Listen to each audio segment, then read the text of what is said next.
लगातार चल रहा है। फेसबुक और इंस्टाग्राम निकलते ही सबसे पहले चैनल ही आगे आता है। ये मुद्दा इतना छाया हुआ है कि ये दूर दूर तक चर्चा में है और इसकी एक एक बारीकी से ज़्यादातर लोग वाकिफ हैं। लेकिन मैं दो बात दोबारा से साफ करना चाहता हूँ।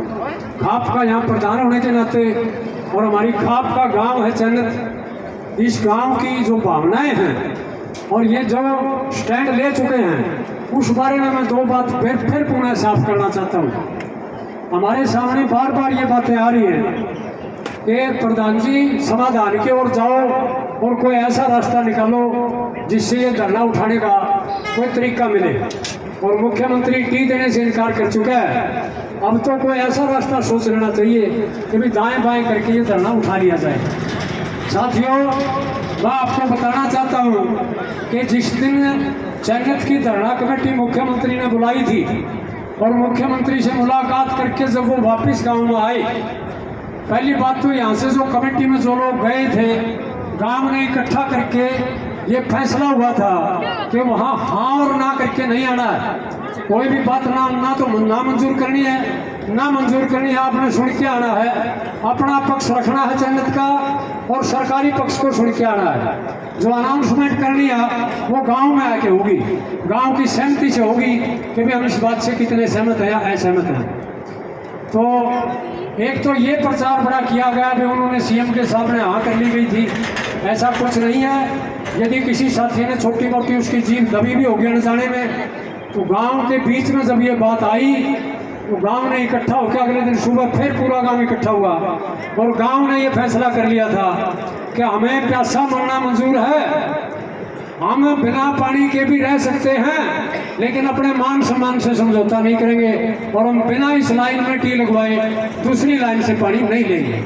ये पूरा चैनत गांव यहाँ बैठा है, पूरा चैनत गांव बैठा है। एक बार हाथ उठा के आप सारे लोगों को बता दीजिए, पानी लेंगे तो ये तो टी से लेंगे, अलग कोई बीच बचाव नहीं, कोई किंतु परंतु नहीं। और मैं ये बात दोबारा साफ करना चाहता हूँ कि टी से पानी लेना जायज़ है, कानूनी है, बिल्कुल सही है, गलत नहीं है। और ये झूठा प्रचार किया जा रहा है क्योंकि सरकार के हाथ में मीडिया के लोग हैं, सरकारी लोग प्रचार भी ज़्यादा करते हैं सोशल मीडिया पर कि सरकार पानी तो दे रही है। ये खाम जिद पकड़े हुए हैं, जब सरकार पानी दे रही है दूसरी लाइन से तो ये किस बात से क्यों चिपके हुए हैं, शहर का पानी क्यों बंटवा रहे हैं, ऐसा प्रचार किया जा रहा है। ये बात अनेक बार दोहराई गई है और मैं सभी साथियों से अपील करता हूँ जो हमारे सोशल मीडिया चलाने वाले साथी हैं, जो फोन पर जुटे रहते हैं, ये प्रचार हमें जम के करना चाहिए कि ये लाइन जो 6 इंची पानी के लिए हंसी से आई थी, ये चैनत गांव तक बिछी है हंसी से लेके, और नहर दूसरी तरफ पड़ती है 6 किलोमीटर, चैनत से लेके 6 किलोमीटर कोई लाइन बिछी नहीं अब तक। वो 36 इंची लाइन है और ये यहाँ से थोड़ा सा और साइज बढ़ा के जितना पानी चैनत को चाहिए उतना साइज बढ़ा के इसी लाइन को आगे नहर तक ले जाया जाए। इसमें कुछ भी दिक्कत नहीं है, ना कोई अलग लाइन बिछाने की जरूरत है, ना कोई सरकार को दोबारा से खर्च आएगा। ये बात हमें बार बार प्रचार करना होगा कि मुख्यमंत्री खुद मुख्यमंत्री इस प्रदेश का और ये पूरी सरकार 3-4 करोड़ रुपए फिजूल लगाने के लिए तैयार है दूसरी लाइन पर, लेकिन जो लाइन इनके बीचों बीच जारी है उससे कनेक्शन में सरकारी खजाने के 4 करोड़ रुपए भी बचेंगे और पानी भी इनको ठीक ठाक मिलेगा, जगह फूटेगी नहीं। लाइन बड़ी लाइन है, इसकी संभाल भी अच्छी तरह से होगी और गांव की पानी की समस्या हल भी हो जाएगी और हंसी के हिस्से का पानी भी नहीं कटेगा क्योंकि यहाँ से साइज बढ़ के चली जाएगी लाइन। इसका हमें बार बार प्रचार करना चाहिए।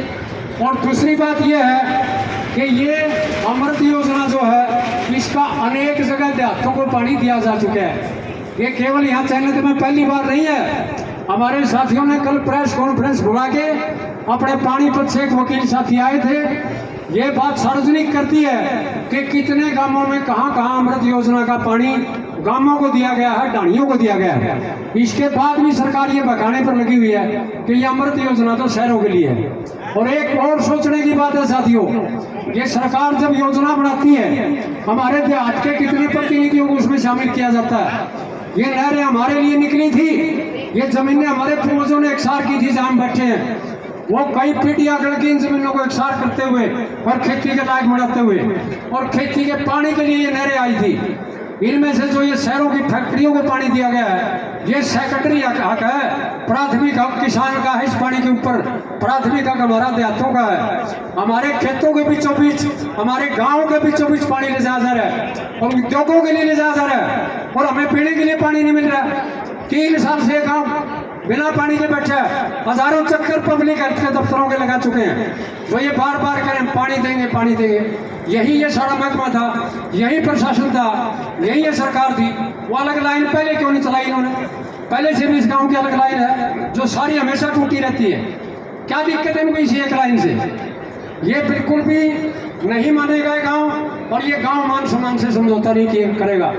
एक इनको झांसा दिया गया चंडीगढ़ बुला के, क्या आपको 5 करोड़ या 10 करोड़ रुपए दे देगी सरकार, आपकी जो भी समस्याएं हैं गांव की वो मिट जाएंगे। आप गलियां पक्की करो, पुलियां बनाओ, तालाबों की रिटेलिंग लाइन वाल बनवाओ। मान सम्मान कभी पैसे में नहीं खरीदा जाता। ये गांव मान सम्मान रखता है, इनकी भी इज्जत है। पहले टी लगवाई सरकार ने और फिर 2 दिन बाद टी उसी सरकार ने उखाड़ी। इस गांव का बंदर बना के छोड़ दिया इस सरकार ने, और हमारी माँ बहनों के साथ पुलिस ने बदसलूकी की, लाठीचार्ज किया। हम इस बात का अपमान महसूस करते हैं, बेइज्जती महसूस करते हैं सारे भाईचारे की इस गांव की। जिस तरह की खिलवाड़ हमारी इज्जत के साथ, हमारे मान सम्मान के साथ की गई है, क्या हमें ये इतना छोटा समझते हैं कि कुछ करोड़ रुपए दे के गाँव की गलियां पक्की करने के लिए, और हमारा जो मान सम्मान की बात है उसको हम छोड़ देंगे? ये गांव मान सम्मान को पहले दर्जे पर रखता है और वो उसके करोड़ रुपए बाद में आते हैं। हम अपनी तब तक कच्ची गलियों में रह लेंगे, लेकिन इस बात मामले पर ये गांव समझौता नहीं करेगा। और खासकर तब से तो ये बात और भी पक्की होगी जब से सरकार ने खुद टी लगाई और फिर खुद टी उखाड़ी, और अब तक भी उसका कोई निखार नहीं किया गया। वो कह रहे हैं कि हमने नहीं लगाई।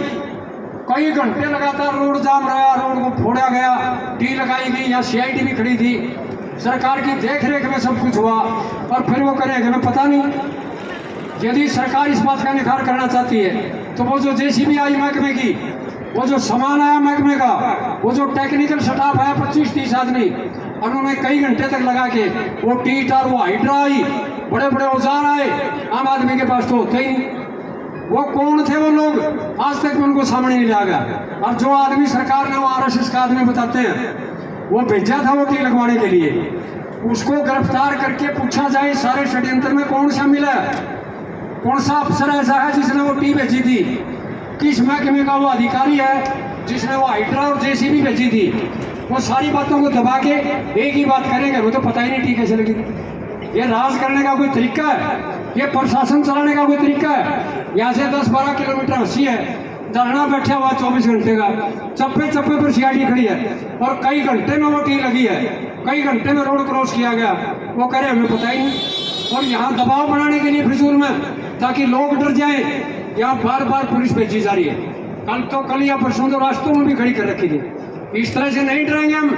ये लड़ाकू इलाका है और हमारा भाईचारे का साथ पूरे हरियाणा का, और अब तक हमें खुशी है पंजाब और राजस्थान हमारे जो पड़ोसी राज्य हैं, वहाँ से भी हमारे भाइयों ने हमारा सहयोग करने के लिए आना शुरू कर दिया है। तो हम अपने मान सम्मान से समझौता नहीं करेंगे, अपनी बात को नहीं छोड़ेंगे। सरकार नाजायज जिद पकड़े हुए है, हमारी बात बिल्कुल जायज़ है, हमारी बात बिल्कुल कानूनी है।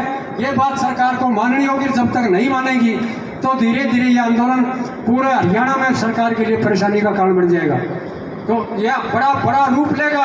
आखिर में हरियाणा बंद होगा, हरियाणा के रोड जाम होंगे, टोल जाम होंगे, हो सकता है BJP का बहिष्कार भी हो जाए।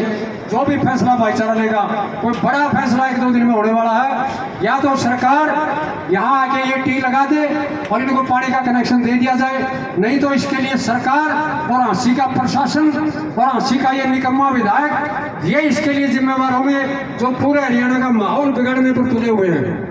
इसी बात के साथ आप सब लोगों का दोबारा धन्यवाद करते हुए जो यहाँ आए हैं, मैं अपना वक्तव्य समाप्त करता हूँ।